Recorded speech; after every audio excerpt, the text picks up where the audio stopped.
So today we're going to talk about layback. Layback occurs in a variance of presses, and we're going to first talk about what layback is. Layback is simply what occurs when you're standing in a normal posture and you shove your hips forward like this. When the hips get shoved forward, it causes kind of a lean in the back. And this lean has some advantages to it in the press. One is that it gets your face out of the way. In a correct rack position, a lot of times the bar will be seated under your chin. And that's a dilemma. You have options. You can try to tuck your chin out of the way. You can press around your face. But the layback offers you a bar path that's more advantageous. It makes it more vertical because it gets the face out of the way. The other thing it does is it closes the distance between the bar and the shoulder joint.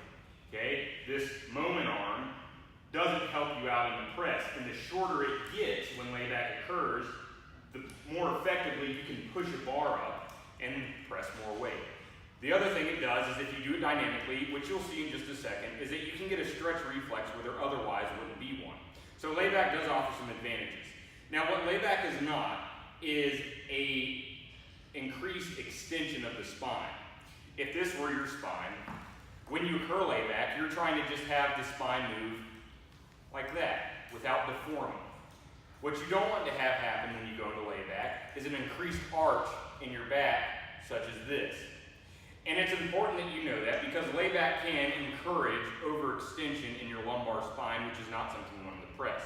So what we're going to do now is we're going to have Amy come in and we're going to take a look at her doing some layback presses and see how this thing actually functions.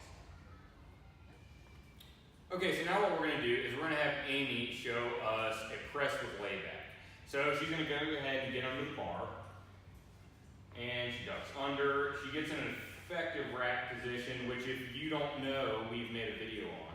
Go and step back. Now, before she begins this, I'm going to cue Amy to have contractions in her abs and her quads.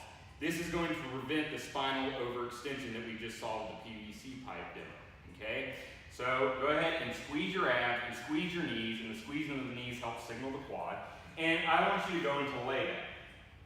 Good. Now press the bar. And you can bring it down. You can see that when she pressed the bar, her leg corrected. She went from a lean back to a normal posture. This happens in the layback as you press up. You don't stay in it. You come back to a normal upright position. Okay? Now what we're going to do is introduce a dynamic layback, and you're going to see a quick transition from the hips going forward to back. And it's going to generate a stretch reflex. Go ahead.